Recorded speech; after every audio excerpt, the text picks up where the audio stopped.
Okay, now I'm doing the other side of it.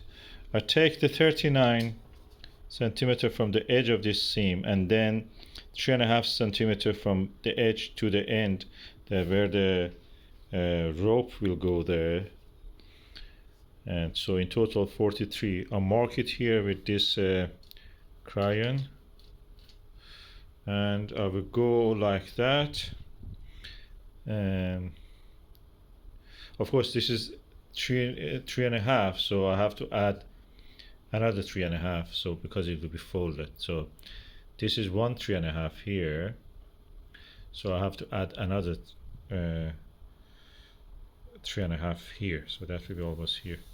Then I will turn the seam, it will be something like this here, and I will pass the rope. So later I may think about putting something in the middle to give it a little bit of strength and the structure, so it will be round, it will not sag into the light path of the texture. Okay, this is the way I'm sewing now. This is the top part and this will be the bottom, and you can see I put the seam holding it in place because it's a tough material with these pegs, cloth pegs, and I'm sewing it. It's tough, but I manage it. The trick is use a good thick needle. I've now done the bottom part with elastic band and the top part with the rope. So the bottom part I pass this elastic band through this here. The trick is to use a safety pin and gradually push it through here, and every time is a little bit time consuming, but it can be done easily in 3-4 minutes. And this one was much easier because it's thick, it just passes through that. And now I'm going to test it. So here to there is 39 to 40 centimeter. You can measure it for yourself and just adjust for your telescope. This is for a 250 millimeter or 10-inch Flextube Dobsonian. That's a Skywatcher. Okay, first I attach this elastic band part. Now I'll go after that for this rope. And let's do it. Okay, this is the way it looks, as you can see. And I'm now going to look at the inside of the tube. So I have now positioned it for seeing how is the inside, and let's see how is the inside. As you can see, I don't see any obstruction on the way of the light. Let me just look at an object and see how it will be. Okay, let's see how it is. I've not put the eyepiece, but you can see the field of view slightly by this side that I'm touching deformed, and slightly there. I can put some, but this exists even with the AstroZap. I have those in the Flextube 300p, that exactly exists there. I can put some material here to give it that spherical shape. I mean curved shape. This is a piece of plastic that can bend easily without breaking. I can put it inside it, and or this something like a guitar or piano wire can also hold the shape. I may find a way for that, but at the moment that's what I wanted.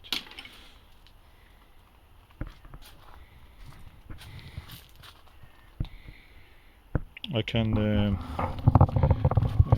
yeah, I can make it permanent, and that means I will attach this here, or if I don't attach it here, I can remove it every time I don't want it by loosening this tie, and then all this shroud comes like a skirt, falls down toward this way.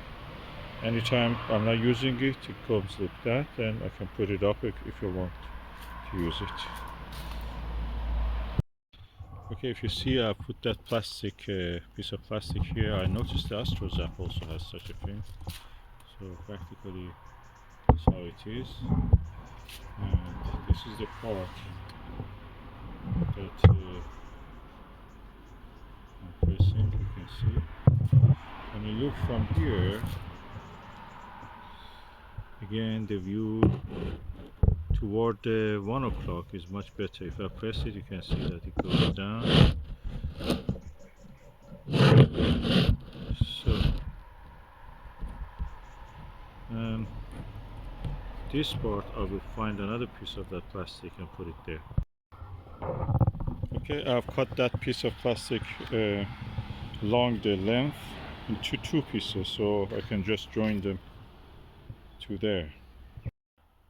And I've joined these two pieces of plastic together. Now I'm going to make a circle and put it inside that shroud. So now I have installed this plastic ring like that, and it looks like this. I may just you know, put some black ink around the edge. I may not do it because the original thing is not black. And if I look here, this is the view I will see. I turn off the flash so you can see. And I see a good improvement. I can add another one. This is now, I've transferred it to the top part. If I add it to the bottom part, I will have a better setting. This is now here. Can add another one here midway, but at the moment that's enough adequate for the purpose.